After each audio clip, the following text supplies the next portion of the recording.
Okay, we are at section 25.5, capacitors with dielectrics. So let's share the um, PowerPoint. And so we have a parallel plate capacitor here. You can see on the voltmeter below, it's 2 volts.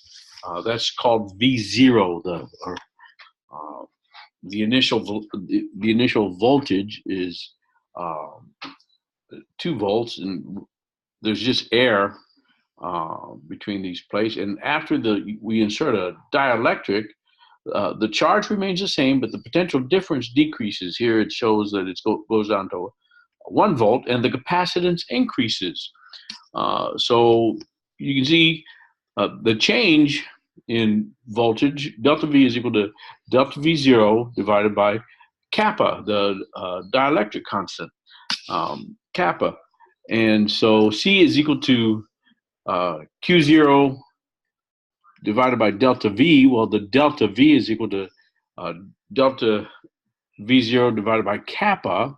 So we substitute that into delta V, and you can see, well, since kappa is in the denominator of the denominator, we can invert and multiply. So we get that C is equal to kappa times Q0 divided by delta V0, and subsequently the new capacitance is equal to kappa times C0. So the dielectric constant changes the capacitance, it increases it. So C is equal to kappa times epsilon 0 times the area divided by the distance. So the kappa increases the dielectric increases the capacitance. You can see some of the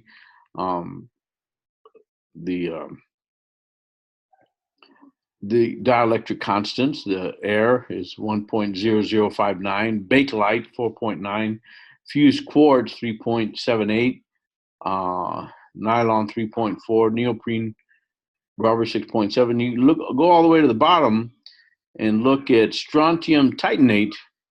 It's 233.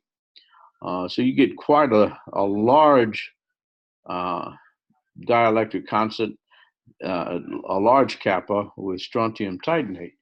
In the far right column is the dielectric strength. Those are 10 to the 6 volts per meter, and you can see that now volts per meter, that's this large, but most of the D between the capacitors is very, very small. So that can, I think you know, 50 volts, 20 volts would not be uncommon to find. And you can see the strontium titanate really has a low 8 times 10 to the 6 volts per meter. Air is lower, 3 times 10 to the 6 volts per meter. But you can see the others range from 7 to 40. Polyvinyl chloride has a breakdown of 40 times 10 to the 6 volts per meter. Okay, quick quiz. If you have ever tried to hang a picture or a mirror, you know it can be difficult to locate a wooden stud in which to anchor your nail or screw. A carpenter's stud finder is a capacitor with its plates arranged side by side instead of facing each other as shown in the figure. When the device is moved over a stud, does the capacitance increase or decrease? Do they show, they don't show wood here, but the wood stud is an insulator, and if you notice, none of these had anything less than 1.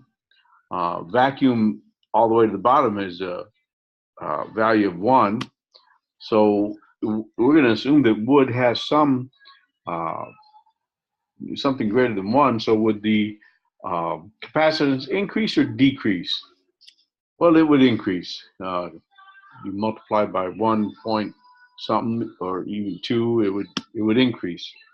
Um, so we'll stop that there. I'm going to do the next video. I'm going to do some homework problems covering the last 2 sections.